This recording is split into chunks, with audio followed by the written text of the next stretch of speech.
They're still there. They're just invisible.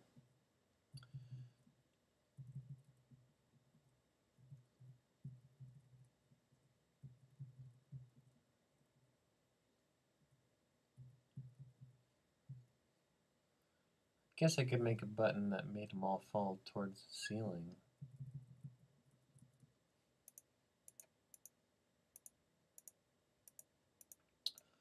Let's play again.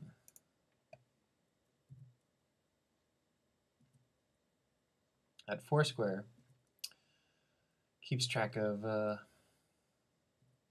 who's its neighbor so that it can make the proper animation. The falling actor is completely different,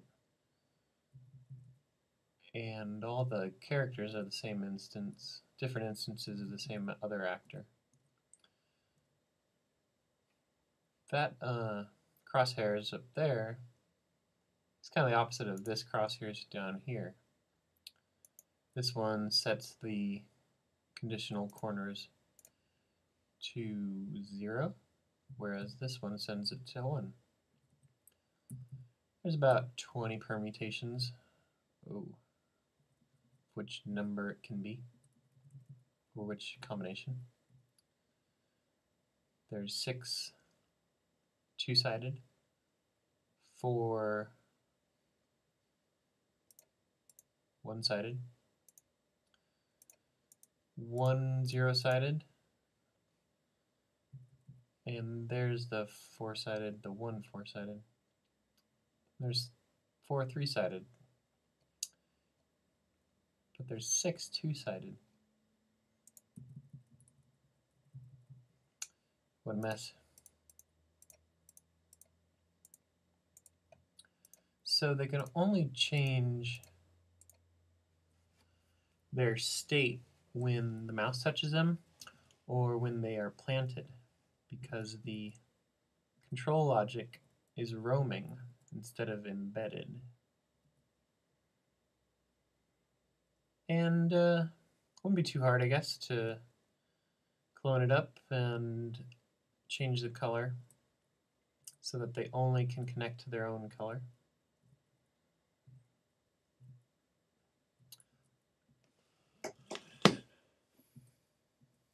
And the condition for disappearance makes it a little bit more difficult, because if they disappear, ideally you'd want this guy and this guy and this guy to fall down, which means they'd have to redo their logic.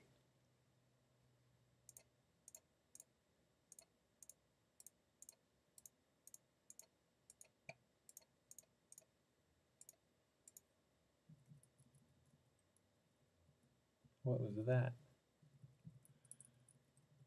Up on here, there's little different rules because normally there's a 0.3 second loop that it has to go through to decide it's allowed to like recondition itself, restart, make a new plop. So it never gets there because it's trapped on top. Let's not erase anything and see if we can get some cool shuttering.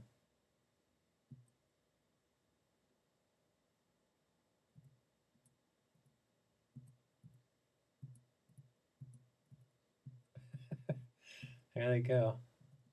For some reason, you're allowed to like kind of like sneak into the stack. I've noticed that if you make a line, you're allowed to go around the side of it and sneak in. It's very strange. Oh, just walking on air. Then they quiver. It's kind of funny.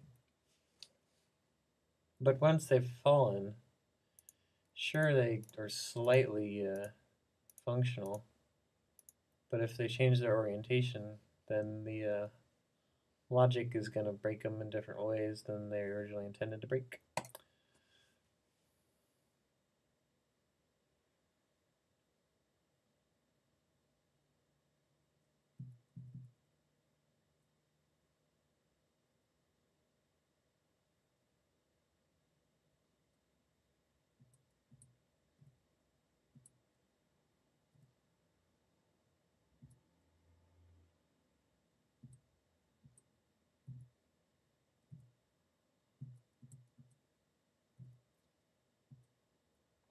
kind of interesting.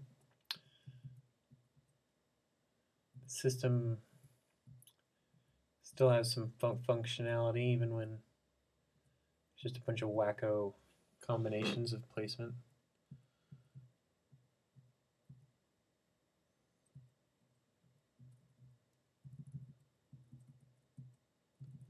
You can almost kind of barge into the center.